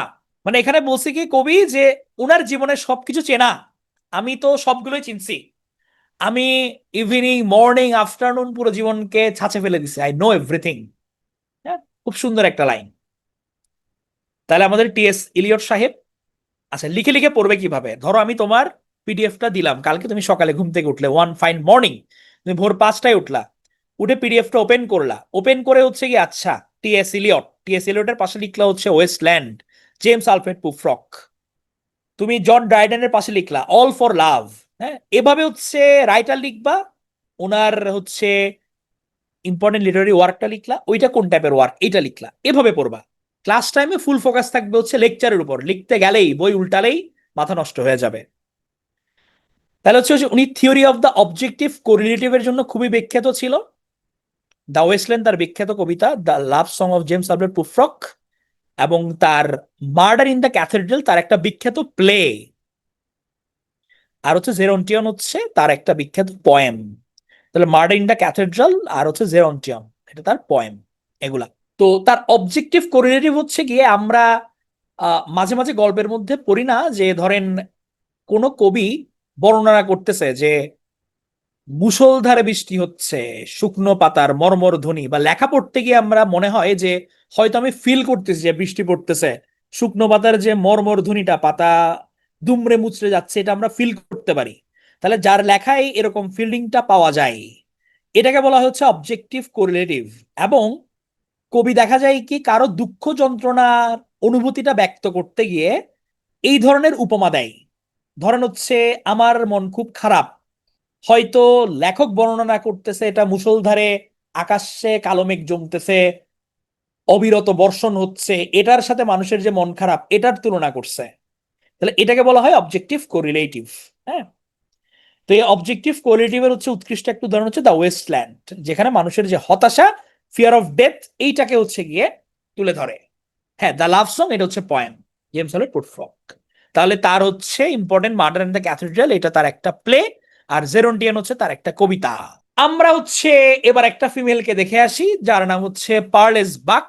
উনি আমেরিকান রাইটার অ্যান্ড টিচ, সাহিত্যে নোবেল প্রাইজ পাইছিল পার্লেস বাক। উনার বিখ্যাত গল্প হচ্ছে দ্য গুড আর্থ, তার বিখ্যাত রচনা, এটা নভেল, তার তার নভেল, ক্লাসিক নভেল, যেখানে দেখানো হয় যে এটা একটা চীনা পরিবারের গল্প, চাইনিজ ফ্যামিলি। তো ওয়াং লাং এবং তার ওয়াইফ হচ্ছে ওলান, তারা খুবই গরিব।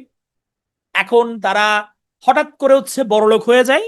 এখন বড়লোক হয়ে যাওয়ার পর তার যে স্বামী ওয়ান লাং, সে হচ্ছে গিয়ে তার বউকে ভুলে গিয়ে সে আরো বিয়ে করে। এখন হঠাৎ করে বড়লোক হইলে যেটা হয়, হ্যাঁ, তো এই বিয়ে করার পর হচ্ছে গিয়ে সে দেখা গেল কি তার অবস্থা আবার হঠাৎ করে খারাপ হয়ে যায়। এবং যখন অবস্থা খারাপ হয়ে যায় তখন আবার ব্যাক টু দ্য প্যাভিলিয়ন, আবার হচ্ছে ভাড়া নিয়ে তার আগের জীবনে তারা ফিরে আসে পুরোনো মহলে। এটা নিয়ে কাহিনী হচ্ছে দ্য গুড আর্থ। হ্যাঁ, রিক্যাপ করব, মডার্ন পিরিয়ডটা শেষ হোক আর জাস্ট কয়েকটা স্লাইড একসাথে রিক্যাপ করব। এরপর হচ্ছে গিয়ে আমাদের এখান থেকে আমরা তাহলে এটাই মনে রাখবো যে আমাদের গুড আর্ট লিখছে কি, আমাদের পার্ল এস বাক লিখছে, পার্ল এস বাকের রচনা। এল্ডাস হাস্টলি, এই রাইটার লিখছে হচ্ছে ব্রেভ নিউ ওয়ার্ল্ড। একটা জিনিসই মনে রাখবো এল্ডাস হাস্টলি থেকে, ব্রেভ নিউ ওয়ার্ল্ড। গুনার মির্ডাল, একটা জিনিসই, এশিয়ান ড্রামা, লিখছে কি এশিয়ান ড্রামা।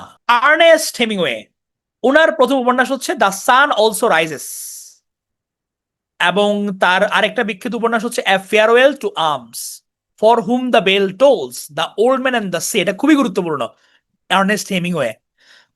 তাহলে দ্য সান অলসো রাইজেস যদি আর্নেস্ট হেমিংওয়ে লেখে, দ্য সান রাইজিং কে লিখছে, দ্য সান রাইজিং এটা কার লেখা? ভেরি গুড, এটা হচ্ছে ডানের লেখা। এ ফেয়ারওয়েল টু আর্মস যদি লেখে Ernest Hemingway, arms and the man কে লিখছে হচ্ছে জর্জ বার্নার্ড শ লিখছে, জিমি শ। তাহলে এই যে কিছুক্ষণ আগে আমাদের একজন বললো যে ভাই লস্ট জেনারেশন, হ্যাঁ, তাহলে এই দাসান অলসো রাইজেস এর মধ্যে এই যে প্রথম বিশ্বযুদ্ধের পর যারা হতাশ হয়ে যায় ওদেরকে নিয়ে লেখা এটা, দ্য সান অলসো রাইজেস। এই যে লস্ট জেনারেশনের মানুষ, অনেক কবি তাদেরকে লস্ট জেনারেশনের মানুষ বলে গণ্য করছে। তাহলে দ্য সান রাইজেস, তাহলে the sun rising John Donne, আর দ্য সান অলসো রাইজেস হচ্ছে আর্নেস্ট হেমিংওয়ের একটা novel. Old man and the sea, চমৎকার একটা উপন্যাস, চমৎকার। এটার মেইন ক্যারেক্টার হচ্ছে সান্তিয়াগো, ইম্পর্টেন্ট ক্যারেক্টারের নাম সান্তিয়াগো। এখানে হচ্ছে এই বৃদ্ধ, উনি হচ্ছে তার ওয়াইফ নাই, সে হত দরিদ্র গরিব জেলে, কিন্তু তবুও সে ফাইট করে যাচ্ছে। তার নৌকা পুরনো, তার জাল ছেঁড়া, বাট এটা নিয়েও সে তার যে জীবন সে যাপন করে যাচ্ছে, সে পরাজয় মানে নাই। তার আছে অদম্য ইচ্ছা শক্তি, প্রচুর গর্ব আর আত্মাভিমান, রয়েছে অদ্ভুত লেভেলের সহিষ্ণুতা। সেই ইচ্ছা শক্তি প্রতিকূলতার বিরুদ্ধে রুখে দাঁড়াবার ক্ষমতা তাকে যোগায়। সে কখনো কান্না করে না, কখনো নালিশ জানায় না। তার অদম্য যে সাহস, এটার কাছে সবকিছু ভেঙে পড়ে, এবং অসহ্য যন্ত্রণাতেও সে ভেঙে পড়ে না। এগুলো হচ্ছে অনেকগুলো গল্প, গ্রিন কালার গুলো পড়বে, এগুলো মোস্ট ইম্পর্টেন্ট। তবে গল্পগুলো জাস্ট এগুলো পড়লে যেটা হবে একটু মনে থাকবে জিনিসটা। তাহলে old man and the C আমাদের অনেক কিছু শিক্ষা দেয়, যে আমরা অনেক অভিযোগ করি জীবনের প্রতি, যে ভাই আমার এটা নাই, আমার সেটা নাই। প্রত্যেকটা মানুষ চ্যালেঞ্জের মধ্য দিয়ে যায়, কারো আর্থিক সমস্যা, কারো চাকরি নাই, কারো টাকা পয়সা থাকলে ফ্যামিলিতে শান্তি নাই, সবার আলাদা আলাদা গল্প আছে। এই কারণে হচ্ছে নালিশ না করে যতটুকু সামর্থ্য আমার আছে তার মধ্যে আমাকে আমাকে বেস্ট ইফোর্টটা দিতে হবে, তখন হচ্ছে গিয়ে জীবন আমার সুন্দর হয়। হ্যাঁ, তাহলে এটা হচ্ছে আমাদের সান্তিয়াগো। কারো বই নাই, হ্যাঁ, এটাই একজনের এক সমস্যা, এটাই লাইফ। তাহলে farewell to arms, for whom the bell tolls. তো for whom the bell tolls এইটা হচ্ছে জন ডানের কিন্তু একটা পয়েমও ছিল। হ্যাঁ, এটা হচ্ছে জন ডানের একটা পয়েম, আর আর্নেস্ট হেমিংওয়েটা হচ্ছে একটা নভেল। তাহলে for whom the bell tolls poem বললে জন ডানের পয়েম, আর যদি পরীক্ষায় আসে for whom the bell tolls এটা নভেল কার, তাহলে হচ্ছে আর্নেস্ট হেমিংওয়ে, এটা খেয়াল রাখতে হবে। এখন আমরা একজন মজার ঔপন্যাসিককে দেখব যার লেখার মধ্যে আমরা বাস্তব টাইমের অনেক মিল পাই। উনি হচ্ছে গিয়ে George Orwell, Eric Arthur Blair. British ভারতের একজন পুলিশ অফিসার ছিলেন। তার বিখ্যাত উপন্যাস হচ্ছে এনিম্যাল ফার্ম, 1984, আর হচ্ছে শুটিং অ্যান এলিফ্যান্ট, এগুলো সবগুলো তার বিখ্যাত। এবং আমরা খুব মিল পাই আমাদের এখনকার পার্সপেক্টিভের সঙ্গে। এনিম্যাল ফার্মটা বিশেষ করে খুবই মজার। তার হচ্ছে গিয়ে এনিম্যাল ফার্মে এটা মূলত রাশিয়ার যে বিপ্লব হয়েছিল, বিপ্লব পরবর্তী যে ব্যবস্থা, এটাকে ব্যঙ্গ করে লেখা হয়েছে। তো এটার কাহিনী যেটা, যে পশুরা বিপ্লব করতেছে, যে একটা পশুর খামার আছে, যে পশুদের দিয়ে হচ্ছে খাটানো হচ্ছে ব্যাপকভাবে, তাহলে মানুষদের এগেনস্টে বিপ্লব করতে হবে। হ্যাঁ, যে আমাদের এভাবে শোষণ করা যাবে না, আমাদের এভাবে খাটানো যাবে না। তো ওখানকার লিডার হচ্ছে গিয়ে পশুদের দুইটা শূকর, নেপোলিয়ান আর হচ্ছে স্নোবল। তারা হচ্ছে শুকরদের নেতৃত্বে হচ্ছে তারা খামার পরিচালনা করতে থাকে, এবং ওদের যে বিপ্লবটা, এই বিপ্লবের খবর অন্যান্য খামারেও ছড়ায় যায় এবং সবাই বিপ্লব করতে থাকে। এখন খামারের মালিকরা এটাতে শঙ্কিত হয়ে পড়ে, এবং তারা চায় যে আচ্ছা পশুদের সঙ্গে কিভাবে মিলমিশ করা যায়, কোনো পন্থায় আসা যায় কিনা। এখন হচ্ছে নেপোলিয়ানরা এদিকে ছড়াই যাচ্ছে কথা যে সকল পশুরা সমান।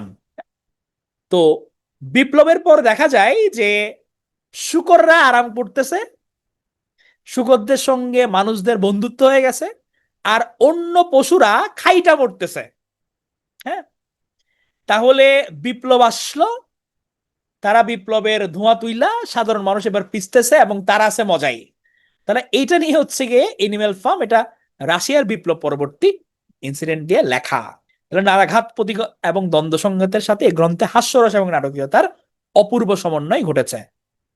দেখা যায় কি পশুরা অসহায়ের মতো উদয়াস্ত খাটে আর ওরা হচ্ছে মজা করে। তার আরেকটা ইন্টারেস্টিং এনিম্যাল ফার্ম ছাড়া, সেটা হচ্ছে গিয়ে 1984। এখানের মধ্যে দেখায় এমন একটা পৃথিবী যেখানে বাকস্বাধীনতার কোনো স্থান নাই, সরকার সবকিছু পর্যবেক্ষণ নিয়ন্ত্রণ করে। এবং 1984 এর খুব জনপ্রিয় একটা সংলাপ আছে, big brother is watching you. Big brother মানে হচ্ছে গভর্নমেন্টকে বোঝাচ্ছে, নজরদারি, সরকারি নজরদারি। Big brother is watching you, যে তুমি যাই করছো তোমার কোনো বাকস্বাধীনতা নাই, তোমার সবকিছু গভর্নমেন্ট দেখতেছে। 1984, তাহলে এই এনিম্যাল ফার্ম, 1984, এগুলোর সঙ্গে কিন্তু আমাদের রিসেন্ট প্রেক্ষাপটে আমরা অনেক মিল দেখতে পাই। পুরো দুনিয়া জুড়ে একই কাহিনী ঘটতেছে। শুটিং অ্যান এলিফ্যান্ট, এইটা হচ্ছে তার একটা ইন্টারেস্টিং কাহিনী। মায়ানমারে সে কর্মরত ছিল একটা এলিফ্যান্টকে শিকার নিয়ে, এটা হচ্ছে কাহিনী শুটিং অ্যান এলিফ্যান্ট। আমাদের মডার্ন এজের আরেকজন গুরুত্বপূর্ণ, যিনি খুবই গাটফুল একজন মানুষ, জা পল সার্ত্রে, যিনি নোবেল প্রাইজ পেয়েও হচ্ছে গিয়ে রিসিভ করেন নাই। ফরাসি ফিলোসোফার, নভেলিস্ট, লিটারারি ক্রিটিক এবং প্লে রাইট। স্বেচ্ছায় নোবেল পুরস্কার ত্যাগ করা ব্যক্তিদের মধ্যে উনি একজন। এবং ওনার বিখ্যাত লেখা হচ্ছে দ্য রোড টু ফ্রিডম। তো ওনার কথা হচ্ছে গিয়ে যে হ্যাঁ, তুমি আমাকে পুরস্কার দিয়ে তুমি আমাকে মুখোপেক্ষী করে দিবা, আমি তোমার প্রতি কৃতজ্ঞ থাকবো, ব্যাপারটা তো এমন হতে পারে না। আমি আমার নিজের খেয়াল খুশি মতো লিখি, সবার জন্য লিখি, আমি আমি এটাকে কেন হচ্ছে কি একটা গণ্ডিতে বেঁধে ফেলবো। হ্যাঁ, এগুলো ছিল হচ্ছে ওনাদের লজিক। হ্যাঁ, সো আমি পুরস্কার দেওয়া মানে কি যে আমি ওই লোকটার প্রতি তুষ্ট হয়ে গেলাম, ব্যাপারটা এরকম।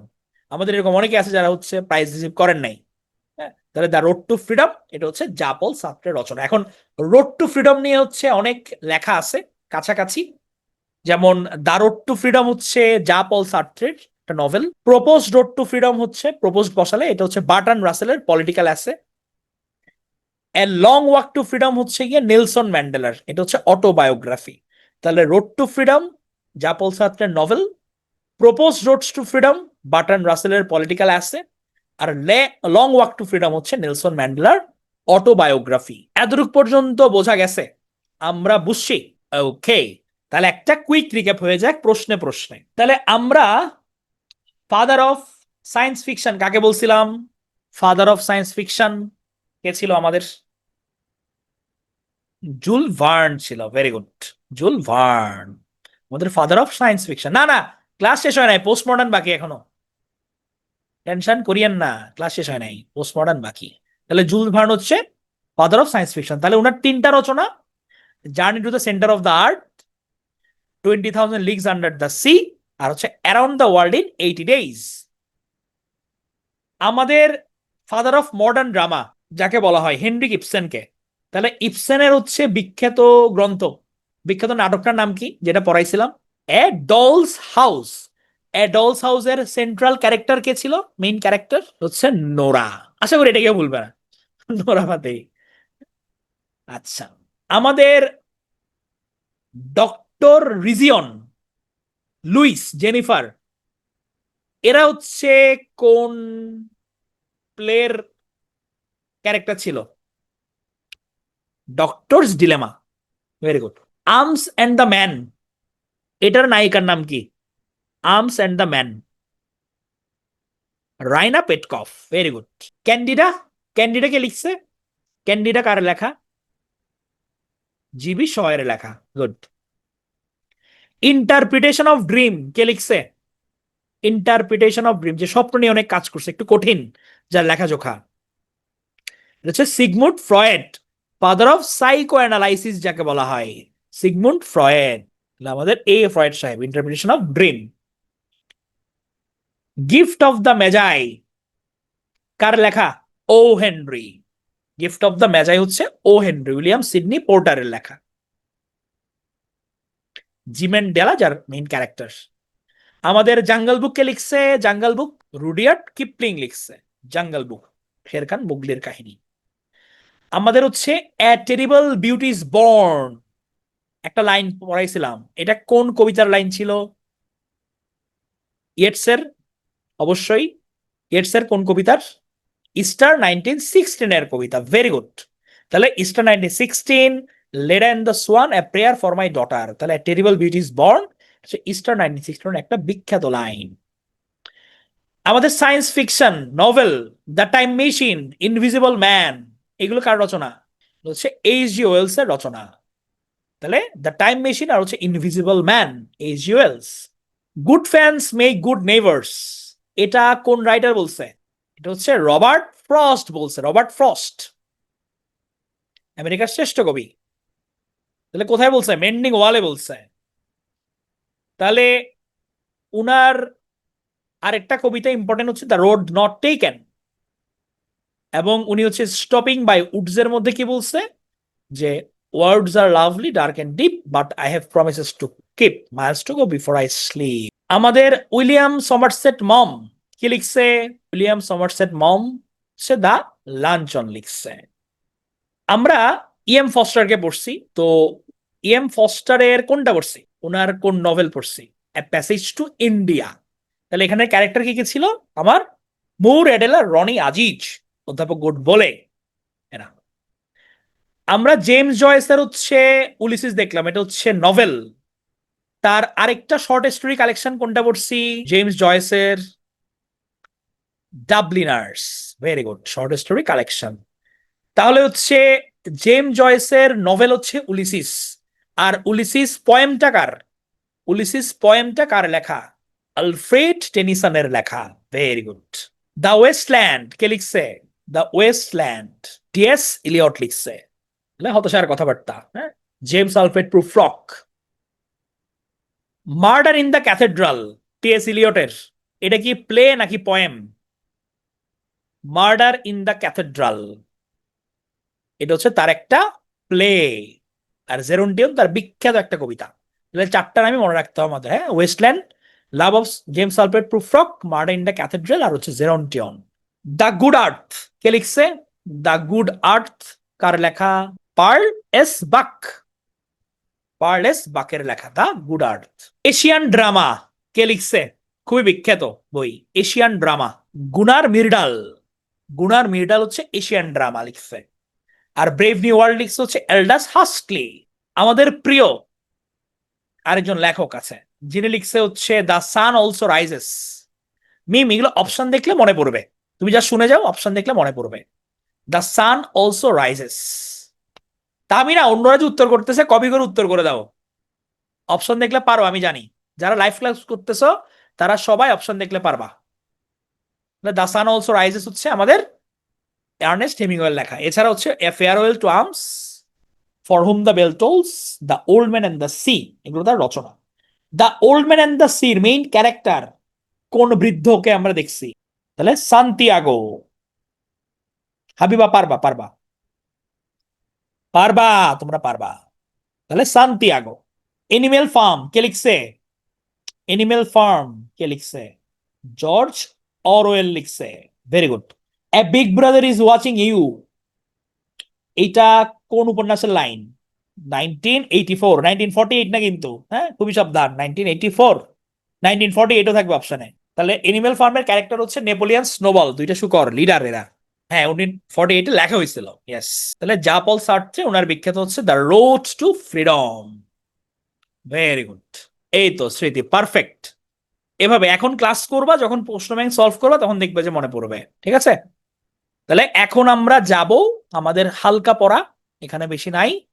আমাদের হচ্ছে মডার্ন, পোস্ট মডার্ন এইজে, এখানে বেশি নাই পড়া, ডোন্ট ওরি। না, কালকে আছে ক্লাস, কালকে ক্লাস হবে। কালকে তোমাদের একটু লিটারেরি টার্মস পড়াই দিব, আর একটু আমি একটা কুইক ওভারঅল একটা রিক্যাপ করে নিব। সাদাও দুইটা ইম্পর্টেন্ট আসলে, একেবারে শেষ করেই দিনা, এটা ভালো হবে না। তোমাদের 11টার মধ্যে আরামসে শেষ হয়ে যাবে, 11টার আগেই শেষ হয়ে যাবে। অনেক রাইটার কমাই দিছি। তোমরা একটু সমস্যা নাই, তোমরা হচ্ছে কানে হেডফোন লাগাই হাঁটা চলা করো একটু, কানে হেডফোন লাগাই হাঁটা চলা করো। না আজকে এত থাকবে না, শেষ করে দিব। অল্প পড়া, এখানে বেশি নাই। আচ্ছা, তোমরা আমাকে অনেকদিন ধরে গান শোনানোর কথা বলছো, যাও ব্রেক হচ্ছে একটা গানের মাধ্যমে করেই যাও। তাহলে প্রথম কথা হচ্ছে কি, আমি কিন্তু সিঙ্গার না, হ্যাঁ। তোমাদের এটা হচ্ছে অনুরোধে ঢেকে গেলার মতো। আমি রিসেন্টলি যে গানটা খুব বেশি শুনতেছি সেটা হচ্ছে গিয়ে তোমার ঈশানের গান, শুনছো না গুলবাহার? ওইটা। আমার হচ্ছে অবশ্য গলা ভেঙে গেছে এখন তো, নাকি শুরু কালকে ক্লাসে শুরুতে শোনালে মনে হয় বেটার হইতো না? আচ্ছা, মাহিরের জুনিয়র, গ্রেট। আচ্ছা, ফারিহা হচ্ছে আমার আবৃত্তি, শুনছো? আজ একটা কালেক্ট না, এক্সক্লুসিভ থাকলে জীবনে করবো না। না না, রেকর্ডে তো এই গানটা কাট হবেই। আচ্ছা, আমার অবশ্য এখন তো হেরে গলায় শোনা যাবে। আচ্ছা, এমনিতেই একটা আবৃত্তির মতো করে করে ফেলি না? লাল বাজারে গলির মোড়ে পান দোকানি খরিদ্দার, বাকের আলীরা দূরে মে, নাম ছিল তার গুলবাহার। লাল বাজারে গলির মোড়ে পান দোকানি খরিদ্দার, বাকের আলীরা দূরে মে, নাম ছিল তার গুলবাহার। আহ নাম ছিল তার গুলবাহার, দেখতে ভারী চমৎকার। আচ্ছা, আমি সুন্দর করে আহ কালকে শোনাবো গানটা, যাও শুরুতেই শোনাবো। আমার হচ্ছে গলা ভেঙে গেছে, আমি আরেকটু বেটার গাই। গলা ভেঙে গেছে, আমি এক্সপ্রেস করতে পারতেছি না, কালকে শোনাই। আহ, আচ্ছা, আমি কালকে শুরুতে শোনাবো। না, আমি ব্লাস্ট করতেছি না, আমি হচ্ছে আমার আহ গলার হচ্ছে আমি ব্লাস্ট, আমি কিন্তু প্রচন্ড এক্সট্রোভার্ট মানুষ। তো আমি হচ্ছে আজীবনই হচ্ছে উপস্থাপনা, ডিবেট, কুইজিং এগুলো সবই করে আসছি, প্রেজেন্টেশন। সো আমার ওদিকে ব্লাস্ট জিনিসটা নাই। পাবলিক স্পিকিং এ হচ্ছে আমি দক্ষ, কিন্তু হচ্ছে এখন গলাটা ভেঙে গেছে। শোনাবো, সমস্যা নেই, কালকে হচ্ছে একদম ফ্রেশলি শোনাবো। ক্লাসে শুরুতে শুনলে তখন গলাটা ঠিক থাকবে, শুনতে ভালো লাগবে। না, এটা গুলবাহারটাই শোনাবো, গুলবাহারটা প্রচুর শোনা হচ্ছে তো, গুলবাহারটা শোনাবো। হ্যাঁ, কনক বাড়াই বলছে, আমার কনক বন্ধু বাড়িয়ে বলেছে। আচ্ছা, আমরা পোস্ট মডার্নে ঢুকি, হ্যাঁ। ওকে, আমরা হচ্ছে পোস্ট মডার্ন, পোস্ট মডার্নে হচ্ছে গলা ভাঙে কেমনে? গলা ভাঙে হচ্ছে ক্লাস নিতে নিতে। আমাদের হচ্ছে যখন ধরেন, আমি তো শুক্র শনিবারে ফ্রি থাকি, তো শুক্র শনিবারে হচ্ছে আমার ম্যাক্সিমাম ক্লাস থাকে, হ্যাঁ। ফাউন্ডেশন ব্যাচ, এটার ক্লাস, তো সবকিছু মিলাই একটু চাপ পড়ে যায় আর কি। কি বলো, জগন্নাথ ইউনিভার্সিটি কিন্তু আমি আমি মোটামুটি মাসে 2 সপ্তাহ হচ্ছে আমি নিরামিষ খাইতে যাই পুরান ঢাকায়, আইদার না হলে হচ্ছে বিউটি বোর্ডিং এ খাই আমি। তো ওখানে গেলেই হচ্ছে জগন্নাথ ইউনিভার্সিটি আমি ঘুরে আসি, একটা চক্কর দিয়ে আসি। ওই যে পোগোস স্কুলের গেটটা দিয়ে ঢুকি, ওরে ঘুরে টুরে ওদিকে। আচ্ছা, একদিন জানাই আসবো তাহলে। ও, তাদের থেকে অনেক আছে যে পাবলিক। এই যে সামিয়া কান্নাকাটি করতেছে শেষ করার। আচ্ছা, আমরা হচ্ছে পোস্ট মডার্ন পিরিয়ডের মধ্যে আমরা হচ্ছে গিয়ে যেটা দেখলাম যে এর আগে তো হচ্ছে মানুষের মধ্যে হতাশা ছিলই, হ্যাঁ। এখন মানুষজন হচ্ছে জিনিসপত্র নিয়ে এক্সপেরিমেন্ট করা শুরু করলো, লেখাজোকার মধ্যে অনেক অ্যাবসার্ড জিনিসপত্র চলে আসছে। মানুষের যে গতানুগতিক যে ট্রেন্ডটা, ট্রেডিশনটা, এইটা হচ্ছে গিয়ে তারা ভাঙা শুরু করলো। হ্যাঁ, তাদের মধ্যে হচ্ছে হিউমার আসছে, তারা হচ্ছে প্লেফুলনেস চলে আসছে তাদের মধ্যে, তারা হচ্ছে গিয়ে সত্যকে প্রশ্ন করা শুরু করলো। হ্যাঁ, তো এগুলো আমরা পোস্ট মডার্নের মধ্যে দেখতে পাই। যেমন আমরা যদি পোস্ট মডার্নের উৎকৃষ্ট উদাহরণ দিই, আপনারা মার্জুক রাসেলের কবিতা পড়ছেন কেউ? মার্জুক রাসেল কিন্তু খুব ভালো কবিতা লেখে। হ্যাঁ, আমরা একটাই আছে না যে ওই যে তোমার এলাকা ছেড়ে যাচ্ছি, হ্যাঁ, ছেড়ে যাওয়ার ফিলিংস হচ্ছে হোক, আমি সবকিছু ছাইরা আসালো। হ্যাঁ, মার্জুক রাসেলের কবিতাগুলো দারুণ। তারপর ইমতিয়াজের মাহমুদের কবিতা, যে খোদা আমাকে বই বানাইতে চাইছিল। হ্যাঁ, তাহলে এগুলো, হ্যাঁ, সবকিছুই আছে। হ্যাঁ, তো দেহ বন্টন নামক দেহ, হ্যাঁ, দ্বিপাক্ষিক চুক্তি স্বাক্ষর, তাহলে হচ্ছে এই ধরনের কবিতাগুলো হচ্ছে পোস্ট মডার্ন কবিতা। হ্যাঁ, তেলফেল, হ্যাঁ, এফবি তে এগুলো আবার খুব ভালো ঘোরাফেরা করে। তাহলে এগুলো হচ্ছে আমাদের পোস্ট মডার্ন কবিতা। এবং পোস্ট মডার্ন প্লে রাইটারের মধ্যে আমরা এই ধরনের ইংরেজি সাহিত্যের লেখকদের মধ্যে এই ধরনের টাইপগুলো দেখতে পাই আমরা। যেমন আমরা শুরুতে হচ্ছে দেখবো হচ্ছে স্যামুয়েল ব্যাকেটকে, উনি হচ্ছে অ্যাবসার্ড প্লের জন্য হচ্ছে খুবই বিখ্যাত। ওনার একটা বিখ্যাত হচ্ছে লেখা আছে, বিখ্যাত তার একটা প্লে, সেটা হচ্ছে waiting for Godot. Waiting for Godot, এখানের মধ্যে যেটা দেখায় যে দুই বৃদ্ধ, এস্ট্রাগন আর হচ্ছে ভ্লাদিমির, তারা হচ্ছে গিয়ে একে অপরের হচ্ছে চেনে, এবং সন্ধ্যায় তারা হচ্ছে গডো নামের একজন প্রতীক্ষায় থাকে। এখন তারা ওই গাছের নিচে দাঁড়ায়, গডোর প্রতীক্ষা করে, কিন্তু গডো আসে না। দুজন বয়স্ক লোক আসে, একটা ছেলে আসে, বলে যে গডো আজকে না কালকে আসবে, কালকে এসে বলে যে আজকে না কালকে আসবে। এরকম করতে করতে হচ্ছে গডো আর আসে না। হ্যাঁ, উপরে পাখি থাকে, পাখিরা দেখে ওদেরকে, ওদেরকে দেখে হাসে।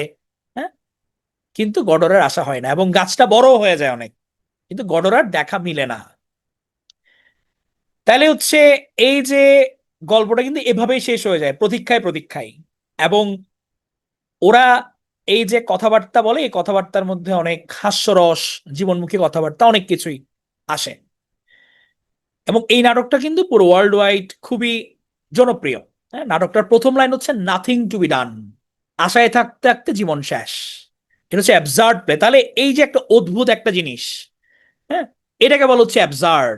এই যে মানুষজন যে মানে আশাই থাকে, হ্যাঁ, আমরা আশাই থেকে যে আমার জীবন অতিবাহিত হয়ে যাচ্ছে, এটাকে এভাবেও যে উপস্থাপন করা যায়, এইটা হচ্ছে গিয়ে স্যামুয়েল ব্যাকেট দেখাইছে। এই জিনিসটা অ্যাবসার্ড মানে হচ্ছে উদ্ভট, উদ্ভব, অদ্ভুত। হ্যাঁ, অ্যাবসার্ডিটি। আমরা হচ্ছে এই যুগে একজন ইংলিশ প্লেরাইটকে দেখবো, তার নাম হচ্ছে হ্যারল্ড পিন্টার। হ্যারল্ড পিন্টার, ওনার ওয়েল নোন ওয়ার্ক হচ্ছে বার্থডে পার্টি আর হচ্ছে হোম কামিং। হ্যাঁ, রুদ্র রায়ের কবিতা অ্যাবসার্ডের চরম উদাহরণ, বার্থডে পার্টি আর হচ্ছে homecoming, birthday party. Latin American postmodern রাইটারদের মধ্যে বিখ্যাত হচ্ছে গ্যাব্রিয়াল গার্সিয়া মার্কেজ, কলম্বিয়ান উনি। সাহিত্যে 1982 সালে নোবেল পুরস্কার পান। ওনার বিখ্যাত বিখ্যাত নোবেল হচ্ছে 100 ইয়ার্স অফ সলিটিউড আর love in the time of cholera. বিশেষ করে নিঃসঙ্গতার 100 বছর, খুবই ফেমাস এটা। এটা হচ্ছে গ্যাব্রিয়াল গার্সিয়া মার্কেজের। হ্যাঁ, 100 ইয়ার্স অফ সলিটিউড। এবং এইটার কাহিনী হচ্ছে বুয়েন্দিয়া পরিবারের। হ্যাঁ, বুয়েন্দিয়া পরিবারের 6টা প্রজন্মের কাহিনী। এবং এখানে হচ্ছে কাল্পনিক যে গ্রাম, এটার নাম হচ্ছে মাকন্দ। হ্যাঁ, তো এদের হচ্ছে গিয়ে এই 6টা প্রজন্মের কাহিনী নিয়ে এই উপন্যাসটা গড়াই। উপন্যাসের রহস্যময় চরিত্র হচ্ছে মেলকিয়াদেস। তো মেলকিয়াদেস হচ্ছে গিয়ে আবিষ্কার করে যে পৃথিবীটা কমল লেবুর মতো গোল। তো এখানে হচ্ছে অনেক উদ্ভট উদ্ভট ঘটনা আসলে ঘটে। এখানে দেখে হচ্ছে যে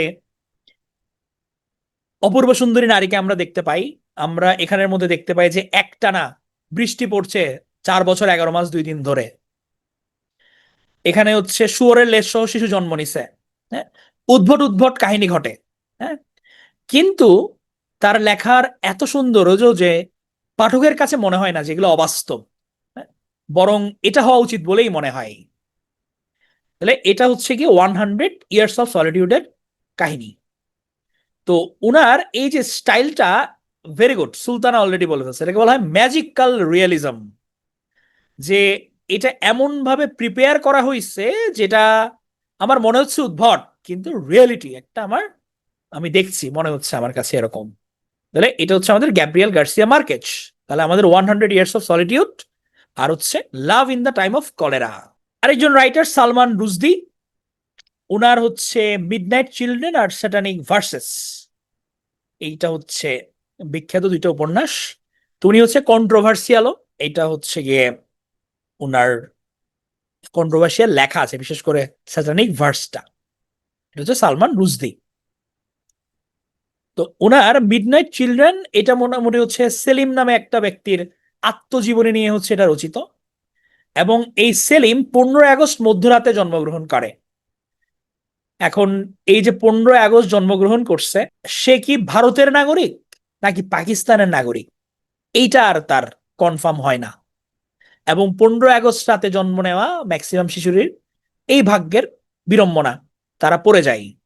তাহলে মূলত এখানে দেখাইছে হচ্ছে উপমহাদেশের যে সমস্যাটা দেশ ভাগের ফলে, এই জিনিসটা হচ্ছে এখানে ফুটাই তুলছে। হ্যাঁ, তাহলে এটা হচ্ছে মিডনাইট চিলড্রেন, দীপা মেহতার। এটা সিনেমার, যদিও একটা সিনেমার পোস্টার। সালমান রুশদি হচ্ছে এটা রাইটার। নোয়াম চমস্কি নাম শুনছি আমরা, নোয়াম চমস্কি। তাহলে উনি হচ্ছে পুরো পৃথিবীর মোস্ট ইনফ্লুয়েন্সিয়াল, যদি আমরা বুদ্ধিজীবী বলি, ইন্টেলেকচুয়াল লিঙ্গুইস্ট, উনি হচ্ছে নোয়াম চমস্কি। এবং খোদ আমেরিকার বুকে বসে আমেরিকার সমালোচনা করা ব্যক্তি হচ্ছে নোয়াম চমস্কি। উনি ইহুদি, বাট ইহুদি আগ্রাসনের বিরুদ্ধে উনি কথা বলেন। মুক্ত চিন্তার মানুষ নোয়াম চমস্কি। তো ওনার ফেমাস বুক হচ্ছে the common good, the common good. এবং ওনার এপিক কিছু লাইন আছে যেগুলো আমাদের জানা দরকার। হ্যাঁ, বেঁচে আছে, জানা দরকার বলতে মুখস্থ না করলেও মজার জন্য জানা দরকার। The general population doesn't know what is happening, and it doesn't even know that it doesn't know. যে আমাদের সাধারণ জনগণ আসলে হচ্ছে আমরা ঘটনার পিছনের ঘটনাটা কিন্তু বুঝি না, কেন এটা ঘটতেছে কি ঘটতেছে এটা বুঝি না। এবং আমরা যে বুঝি না, আমরা যে জানি না, এটা আমরা নিজেরাও জানি না। আমরা মনে করি যে আমরা সব জানতা। হ্যাঁ, আমরা সব জানতা সম শেষে যে বসে থাকি, বাট আমাদের ফাঁকতালে অনেক কিছুই ঘটে যাচ্ছে। প্রোপাগান্ডা নিয়ে ওনার চমৎকার একটা কথা আছে নোয়াম চমস্কির। That's the whole point of good propaganda. You want to create a slogan that nobody is going to be against and everybody is going to be for. Nobody knows what it means because it doesn't mean anything. একটা propaganda আমি যদি বাজারে ছড়াতে চাই, প্রোপাগান্ডাটা প্রথমত fake. এবং আমি হচ্ছে এমন একটা প্রোপাগান্ডা আমি জেনারেট করলাম যেটার পক্ষে সবাই যাবে, বিপক্ষে কেউ যাবে না। এবং এই বিপক্ষে যে তারা যাবে না, এখন এই যে প্রোপাগান্ডা, আমি যে মিছিলে ছুটে গেলাম, আমি কেন এই প্রোপাগান্ডার পিছনে যাচ্ছি এইটা আমি নিজেও জানি না। এবং এটার মাহাত্ম্যটা কি এটা আমি নিজে তো বুঝি না। এবং ওইটার আসলে কোনো মাহাত্ম্যই নাই। এটা হচ্ছে একদম পারফেক্ট প্রোপাগান্ডার একটা উদাহরণ। হ্যাঁ, নোয়াম চমস্কির একটা বিখ্যাত লাইন, মানে প্রোপাগান্ডা গুলো তো এভাবেই ছড়াই। আমরা দেখি না যে কান নিয়েছে চিলে, আমরা যে পড়ছি, আমরা তো ছুটতেই থাকি যে পিছনে আসলে ব্যাকগ্রাউন্ডে কি হইছে, এটা কি আদৌ সত্য না মিথ্যা, এটা কখনের কি কাহিনী, কোনো কিছু আমরা ডট কানেক্ট করি না।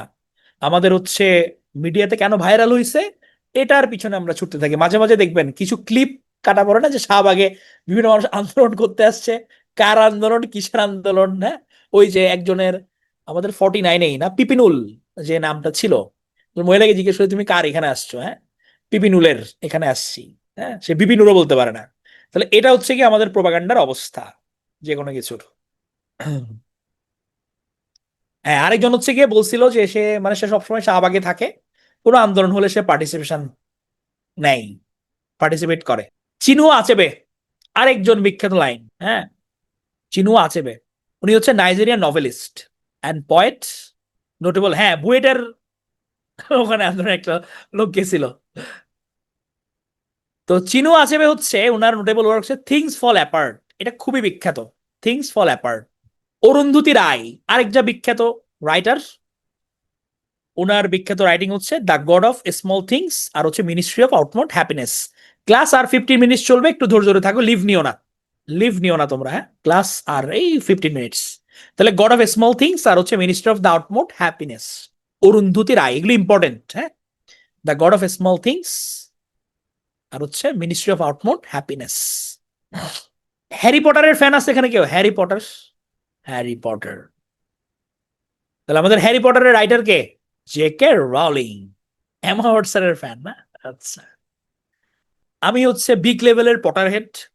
আমার ফেভারিট ক্যারেক্টার হ্যারি পটার তো বটেই, বাট প্রফেসর স্নেইপের আমি বিগ ফ্যান। আমার হচ্ছে স্লিদারিনের অনেক জিনিসপত্র আছে, ওয়াটার বোতল থেকে শুরু করে স্লিদারিনের ভালো কালেকশন আছে আমার।